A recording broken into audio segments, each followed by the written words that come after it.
Bonjour à tous, bienvenue sur l'espace démonstration du FIC.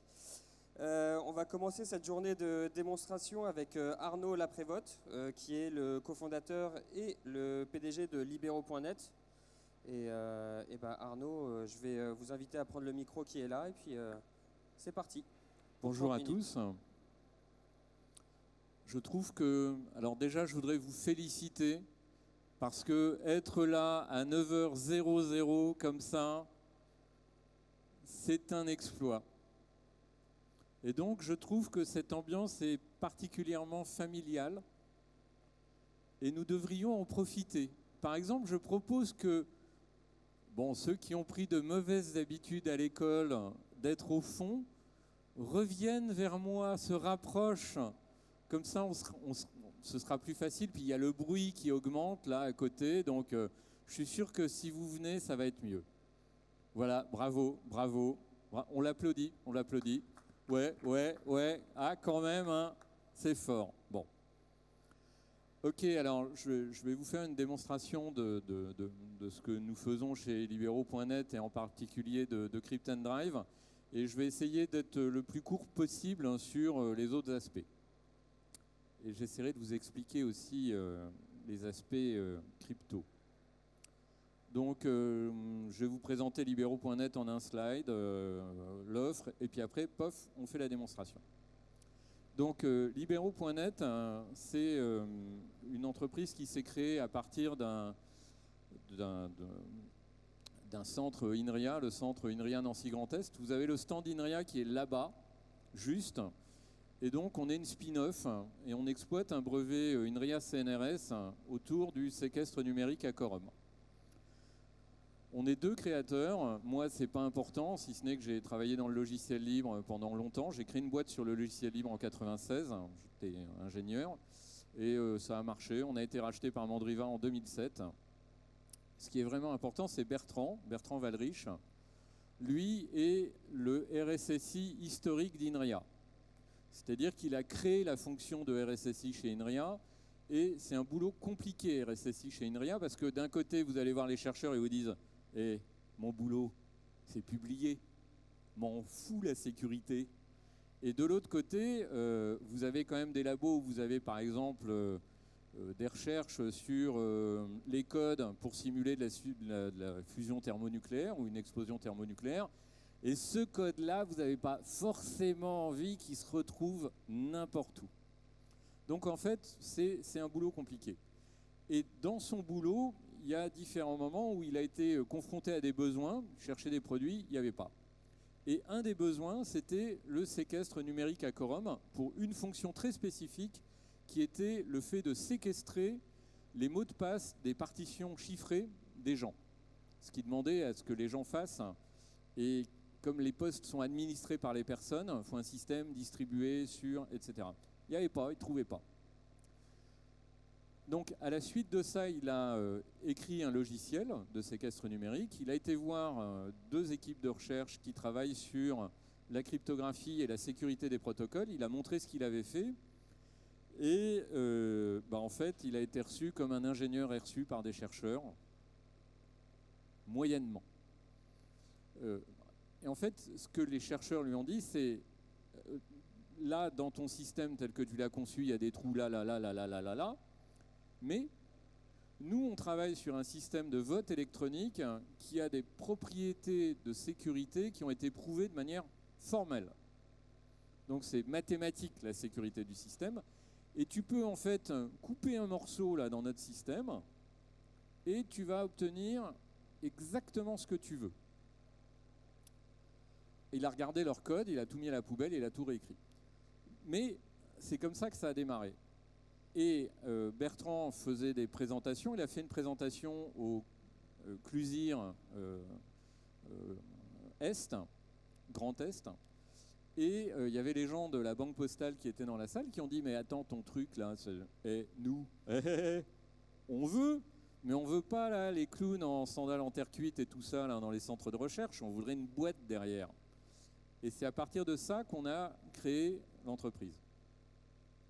Donc, il s'avère que chez INRIA, vous avez un fonds qui est très lié aux activités d'INRIA qui s'appelle IT Translation, donc qui nous a soutenus. On a fait en 2019 une levée de fonds. Il y avait donc IT Translation, l'ILP, l'Institut Lorrain de Participation. On a eu les investisseurs originels de Libero.net, des business angels qui ont mis un peu d'argent. Et puis, donc Yeast par exemple. Et puis BPI France qui nous a soutenus. Donc on a fait une petite levée de fonds, 450 000 euros, plus l'équivalent à peu près en prêt. Aujourd'hui, on en est où? Nos deux offres, en fait, elles sont utilisées par différentes personnes. On a des startups comme Squareboard ou Fair and Smart qui utilisent nos librairies de chiffrement dans leurs applications. Et puis, on a des clients comme la Société Générale, j'en parlerai après, la Banque Postale, le Conseil départemental de Meurthe-et-Moselle et d'autres. Et puis, on a créé un réseau de distributeurs où on a des gens très bien qui sont là. Donc, on a du distributeur aux États-Unis, en Allemagne, on commence au Maroc, au Luxembourg, etc., etc. OK. On a deux offres chez Libero.net. On a une offre qui est une offre... Donc, ce que fait Libero.net, c'est de la cryptographie web. La cryptographie web, c'est le fait de faire le chiffrement dans le navigateur par le navigateur. Donc on a deux offres distinctes. On a une offre de drive qu'on appelle Crypt and Drive. Donc c'est un drive chiffré de bout en bout sans aucun autre logiciel que le navigateur web. C'est ça où je vais vous faire les démonstrations. Et puis on a une offre qui est que toute la couche cryptographique qu'on utilise dans notre application, on la met à disposition de développeurs tiers qui peuvent l'utiliser dans leur application et ça permet de faire du chiffrement natif dans n'importe quelle à peu près application web. Je vais sauter. Non, on n'en parle pas. C'est vous ferez votre opinion vous-même après la démo, pendant la démo. Ah ça va être plus compliqué. J'ai pas deux mains.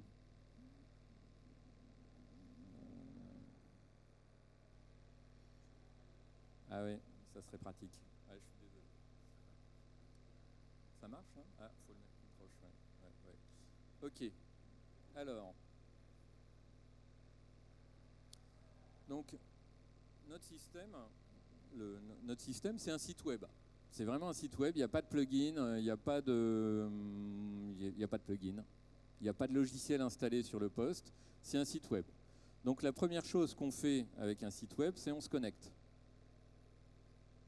Et on peut utiliser les facilités du navigateur pour ce faire. Donc là, je me connecte à un Crypt and Drive local sur mon poste. En fait, quand je me suis connecté, j'ai fait deux choses. J'ai fait une première opération d'authentification. Et une fois que j'ai été authentifié, j'ai récupéré ma clé privée Elgamal qui est chiffrée. Donc je la récupère sur le poste. Et je la déchiffre et la clé de déchiffrement est en fait un dérivé du mot de passe. Le mot de passe n'étant pas transmis lors de l'authentification, ça permet de garantir que seul l'utilisateur a accès à sa clé privée. Donc, une fois que je suis connecté, j'arrive sur des répertoires, des sous-répertoires, des coffres. Je vais rentrer à l'intérieur d'un répertoire et je vais commencer par demander à quelqu'un de m'envoyer des informations de manière chiffrée. Et cette personne n'est pas inscrite dans le système, elle n'a pas de compte. Donc ça marche de la manière suivante, c'est en fait vous envoyez une invitation, c'est l'inverse de WeTransfer, c'est-à-dire que c'est la personne qui doit recevoir les fichiers de manière chiffrée qui transmet une URL. Donc on va appeler ça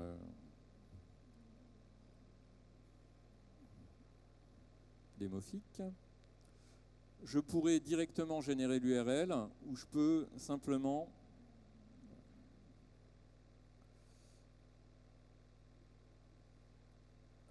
envoyer le mail depuis le système. Vous avez une date d'expiration pour ce lien et vous avez un nombre d'utilisations. À chaque fois que vous utilisez le lien, vous créez un nouveau coffre, fondamentalement une nouvelle clé de chiffrement.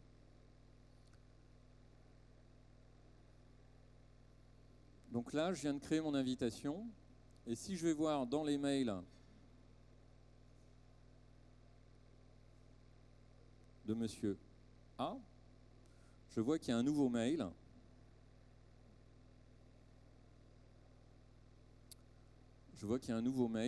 Et donc dans ce mail, j'ai un lien IAC qui vous invite à déposer des fichiers pour lui. Donc je clique sur le lien. Donc monsieur A, la personne qui doit déposer les fichiers, clique sur le lien. Il arrive dans son navigateur.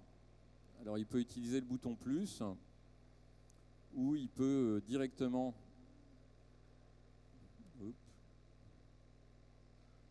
aller chercher quelques fichiers.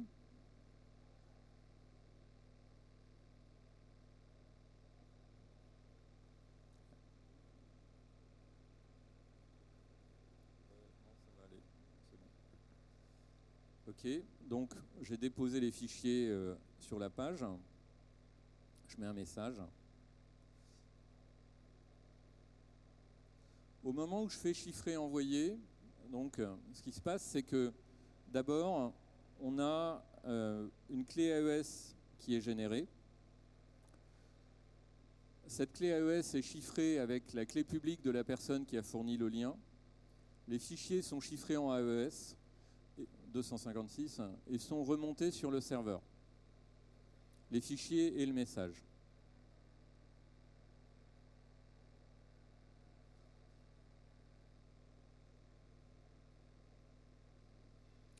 Donc là, j'ai un coffre,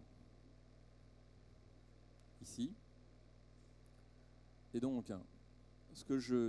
mon invitation s'est transformée en un coffre. Donc j'ouvre le coffre. Qu'est-ce que ça veut dire ouvrir le coffre?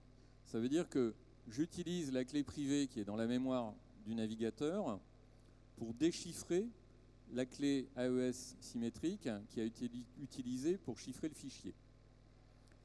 Les fichiers. Donc là, j'ai récupéré la clé AES, j'ai ouvert le coffre et en fait, le stockage de l'ensemble des fichiers, c'est sous la forme d'une espèce de file system. Et le début du file system, c'est le nom des fichiers et l'endroit où ils sont stockés à l'intérieur dans la base de données. Donc les chunks, la liste des chunks associés à un fichier. Donc le nom des fichiers en tant que tel est chiffré. Donc un administrateur système ne peut pas savoir si à l'intérieur d'un coffre, il y a 1 ou 500 fichiers et il ne peut pas connaître le nom des fichiers. Les logs d'accès à un coffre, eux-mêmes, et les actions sur les fichiers du coffre, visualisées, téléchargées, sont elles-mêmes chiffrées en utilisant la clé du coffre. Donc, je peux regarder un fichier, par exemple un PDF. Donc, on a des viewers pour les PDF, les PPTX, les DocX, les XLSX. Je pourrais charger directement le fichier ici. Donc là, ce que je viens de faire, quand j'ai téléchargé le fichier, c'est littéralement, je viens de faire en gros l'équivalent d'un PGP à l'origine. C'est-à-dire que j'ai fait un déchiffrement, j'ai récupéré la clé AES, j'ai déchiffré le fichier et j'ai chargé le fichier.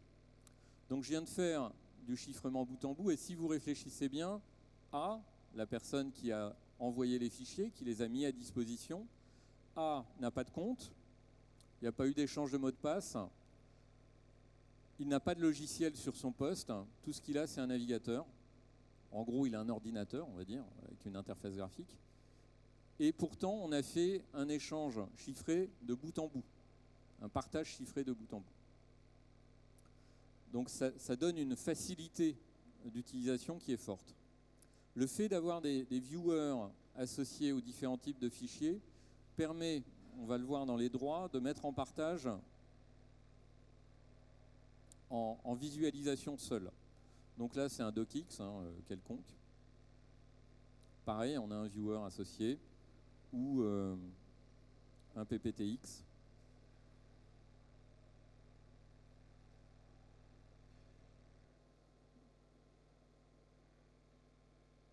OK. Alors, est-ce que vous voulez, parce que j'ai été un peu violent là sur l'aspect cryptographie, est-ce que vous voulez que je détaille un peu, que je vous montre des slides où on voit mieux les clés, les... Oui, bon, alors on va le faire.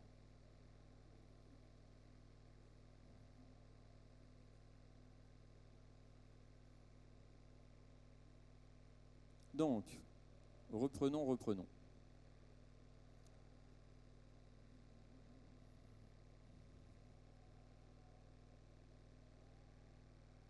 Donc ici, vous avez exactement ce qui se passe au niveau crypto. L'utilisateur a droppé, uploadé à l'intérieur du navigateur un fichier. Au moment où le fichier est uploadé, on génère une clé AES 256, un ensemble de fichiers.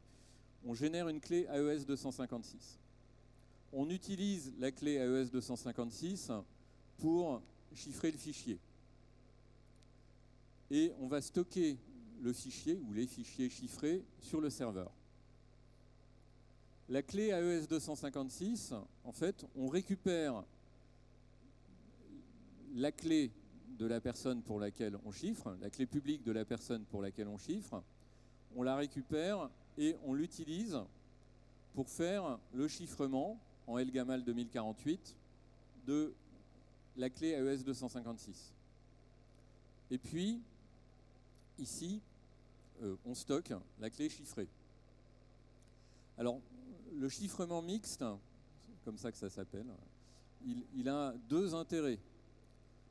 Il signifie que quand vous voulez partager des fichiers entre plusieurs personnes, là, vous n'avez pas à rechiffrer les fichiers. Vous chiffrez simplement la clé plusieurs fois avec la clé publique de chaque personne avec qui vous voulez partager. Donc ça, c'est un intérêt fort. Il y a un deuxième intérêt en termes de performance. Chiffrer 1 million d'octets, 1 mégaoctet en JavaScript en utilisant l'API Web Crypto sur mon poste, ça prend 66 millisecondes. Si vous le faites, si vous prenez OpenSSL et que vous faites la même opération sur le même fichier, ça prend 30 millisecondes. Chiffrer une clé de 256 bits, donc de 16 octets en LGAMAL 2048, ça prend 630 millisecondes. Donc en fait, les ordres de grandeur n'ont rien à voir. Et ça explique pourquoi on utilise toujours du chiffrement mixte. Alors, si on regarde l'aspect déchiffrement, le déchiffrement, c'est l'inverse. D'abord, je récupère ma clé AES 256 qui a été chiffrée sur le serveur. Je l'ai ici. Je la récupère dans mon navigateur. Ma clé privée LGAMAL, je vais revenir dessus. Comment est-ce que j'obtiens ma clé privée LGAMAL ? Mais on va imaginer, j'ai ma clé privée LGAMAL, je l'utilise pour déchiffrer en LGAMAL la clé AES qui a été chiffrée. J'obtiens la clé AES 256. Mon fichier chiffré, je l'ai récupéré depuis le serveur. Je l'ai à l'intérieur de mon navigateur. Et je viens déchiffrer avec la clé AES 256 le fichier original. Comment est-ce qu'on stocke la clé privée ? En fait, l'idée, c'est que quand vous vous inscrivez, donc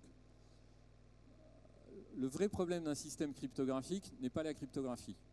Ça peut paraître bizarre, mais chiffrer, déchiffrer, pouf, pouf, tout le monde sait faire. Hein, en Python, si vous avez la bonne librairie, je suis sûr qu'en 4 lignes, pouf, pouf, vous chiffrez, déchiffrez, AES, comme ça, quoi. Le vrai problème, c'est la gestion des clés. Ça, c'est compliqué dans un système cryptographique. Et donc, c'est parti. Et en fait, ça explique le fait que, globalement, vous n'avez que 2 systèmes de gestion des clés. Les PKI, une gestion centralisée des clés dans une organisation. Cool. Et le deuxième système, c'est le Web of Trust. hein, le réseau de confiance. Le Web of Trust, c'est typiquement ce que vous faites quand vous faites du PGP, que vous faites les sessions d'échange de clés et autres. Hein. Vous donnez votre clé publique, vous signez la clé publique de l'autre et autres. Et en fait, les deux systèmes ont des avantages et des inconvénients. L'intérêt de la PKI, c'est dans une organisation, c'est centralisé. Alors vous pouvez le gérer. Vous pouvez avoir des équipes, un serveur, un ensemble de serveurs. On sait gérer. C'est dans l'orga. Le web, par contre, il y a un inconvénient principal de la PKI qui est que vous créez des clés de chiffrement pour les gens et après, faut les distribuer. Et la distribution est un problème compliqué des clés. C'est pour ça qu'on fait de la distribution physique. C'est pour ça qu'on donne des clés USB, des smart cards et autres. C'est parce qu'il faut un moyen de distribuer. Mais si vous ne voulez pas utiliser un moyen physique, c'est le bordel. Quand vous faites du Web of Trust, c'est un problème que vous n'avez pas. Parce que l'utilisateur, ce qu'il fait, hop, il s'inscrit, il crée ses clés, et c'est le luxe. La clé, elle est créée. Par contre, le problème, c'est la centralisation. Comment je fais au niveau d'une organisation pour gérer du PGP? C'est le bordel. C'est casse-pied. Et en fait, le séquestre numérique permet de faire quelque chose qui est entre les deux. Vous générez vos clés absolument comme à l'intérieur, comme dans du Web of Trust, au niveau de l'utilisateur. Et quand vous avez fini de générer vos clés, vous les séquestrez pour l'organisation. Ça, c'est intéressant. Ok, donc là, ce qu'on fait ici, c'est la clé privée, elle est stockée, chiffrée AES 256 sur le serveur, on la récupère, on dérive une clé de déchiffrement AES 256 à partir du mot de passe de l'utilisateur ou de la passphrase, et ça permet de récupérer la clé privée dans le navigateur. Toutes les quelques minutes, on drop la clé privée de la mémoire. Si vous ne l'utilisez pas, elle est droppée. Et en fait, c'est pour ça que vous allez voir, quand je vais me recommencer à faire des opérations, ça va me demander à nouveau mon mot de passe, simplement pour redéchiffrer la clé privée.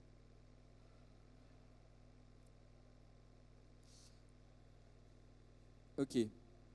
Donc, maintenant, ce que je vais faire, c'est, voilà, j'ai mon coffre, je vais le partager avec des tiers.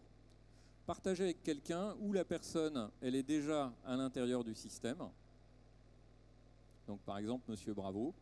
Je choisis des droits. Pour les fichiers pour lesquels on a des viewers, on peut dire je ne pourrai voir le fichier pour cet utilisateur qu'en visualisation seule et pas de téléchargement. Ou alors je peux dire il peut télécharger et visualiser. Je peux ajouter, modifier des fichiers, je peux ajouter ou modifier des commentaires, je peux partager, je peux voir les logs. Ou pas. Les logs sont chiffrés. Donc là, je partage avec Monsieur Bravo. Donc, on pourrait discuter sur... Donc, une fois que j'ai partagé avec Bravo, ce que ça veut dire, c'est j'ai pris la clé AES 256 du coffre, je l'ai chiffrée avec la clé publique de Bravo. Boum. Maintenant, je vais le faire avec quelqu'un qui n'est pas enregistré dans le système. Et là, il y a une difficulté parce que chiffrer pour quelqu'un qui n'a pas de clé de chiffrement, c'est un peu délicat. Donc, ça marche de la manière suivante. En fait, c'est pareil. Je tape son adresse mail. Je vais l'inviter. Je lui donne des droits. Alors quand il est blanc comme ça, quand il a une petite silhouette blanche comme ça veut dire qu'il n'est pas dans le système, il n'est pas enregistré, il est inconnu. Je peux choisir les droits de la même manière. Là, je vais lui en donner aucun. Et je partage.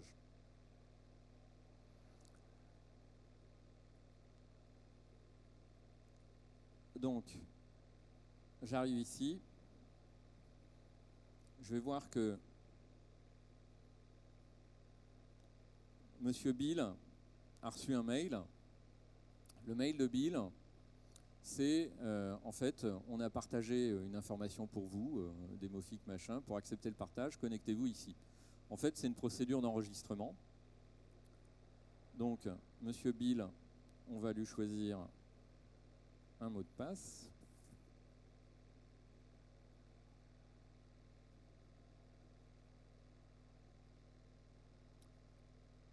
Enfin, il se choisit son mot de passe, ça c'est important, avec une certaine complexité, sinon on ne l'accepte pas. On confirme,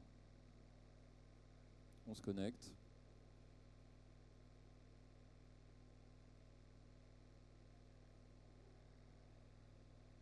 Ok. Donc maintenant, Bill est connecté et bizarrement, il n'a pas accès au contenu. Alors pourquoi ça? C'est simplement qu'à la première connexion, on a généré la biclée El-Gamal. Le chiffrement ne peut pas être fait sur le serveur. Le serveur n'a pas les informations, la clé ES, machin, tout ça, pas. Donc ça ne peut être que la personne qui l'a invité qui peut maintenant récupérer sa clé publique El-Gamal et faire le chiffrement de la clé ES au niveau du coffre. Donc là, en fait, ça se matérialise par le fait qu'il y a une opération en attente. Ici, il y a une alerte pour Bill. Et Bill, voilà, il va accepter. Donc, vous voyez, il faut que je retape ma clé. En fait, mon mot de passe. Et donc, maintenant, Bill, on l'a confirmé. Et il a la possibilité d'accéder aux informations. En fait, ce qu'on fait quand on fait ça, ça veut dire que quand vous confirmez, vous faites deux choses. Il y a l'aspect cryptographique, et l'autre aspect, c'est qu'en fait, vous faites le lien entre l'identité physique et l'identité numérique de la personne, sa clé publique. Au passage, on signe la clé publique avec la personne, avec la clé de signature de la personne qui l'a invitée. Donc là, ça vous montre la simplicité de la procédure d'enregistrement. Maintenant, on va faire une autre chose. Donc, je vais me déconnecter de Bill. Et on va utiliser le quorum pour faire la procédure de recouvrement. Donc, je vais virer tout le monde.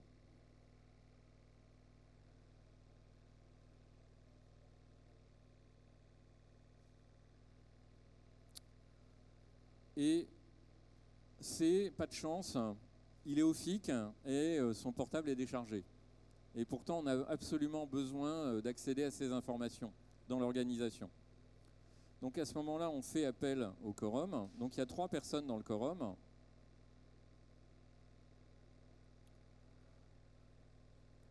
Donc le quorum est constitué d'un groupe de personnes. Là, pour la simplicité, on les a appelés quorum 1, quorum 2, quorum 3. 3 personnes. Le quorum dans ces 3 personnes est de 2 sur 3. C'est un seuil de 2 sur 3. Les membres du quorum sont dans un état un peu bizarre vis-à-vis du coffre. C'est-à-dire qu'ils peuvent voir le coffre, mais ils ne peuvent pas le déchiffrer. Ils peuvent entrer à l'intérieur. C'est-à-dire qu'ils peuvent voir qui peut accéder au coffre. Et assez étrangement, quorum 1, qui est quelqu'un de connu, quorum 1 peut rajouter quelqu'un en partage. On va lui donner tous les droits.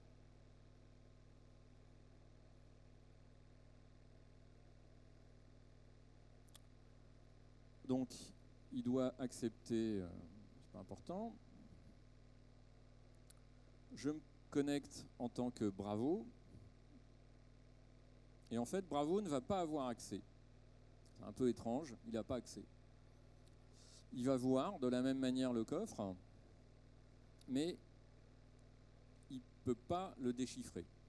Il faut qu'il y ait une deuxième personne à l'intérieur du quorum. Quorum 2.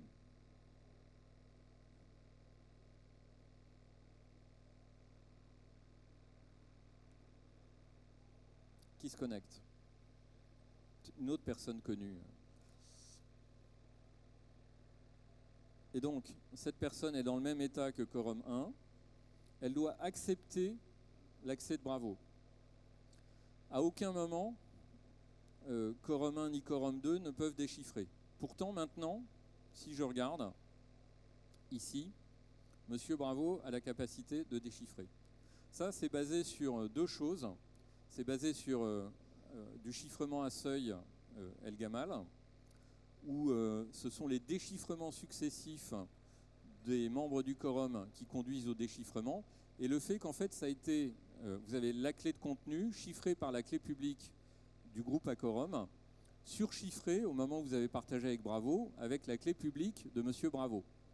Le quorum déchiffre, et le résultat, c'est la clé de contenu, la clé AES, chiffrée par la clé El Gamal de Monsieur Bravo. Et donc, Bravo récupère et déchiffre. Le résultat, c'est que vous avez un système qui, de manière cryptographique, sépare l'autorisation d'accès, basée sur plusieurs personnes, de l'accès à l'information. Alors, j'ai encore plein de choses à vous dire, mais toute la couche cryptographique qu'on a à l'intérieur de Krypton Drive, vous pouvez l'utiliser aussi dans vos développements d'applications web, et c'est ça qu'on met à l'intérieur du SDK. Et ce qu'on a constaté, c'est que ça permet d'aller très vite dans le fait de faire du chiffrement bout en bout dans une application web. On peut continuer la conversation. Notre stand, c'est F1914, en face du stand du ministère de la Défense. Et j'ai encore plein de choses à vous dire sur la sécurité, la double authentification, le filtrage par rôle, etc., etc. Et ce sur quoi on travaille. Et c'est vrai que 30 minutes, c'est relativement court pour parler de tous ces sujets-là.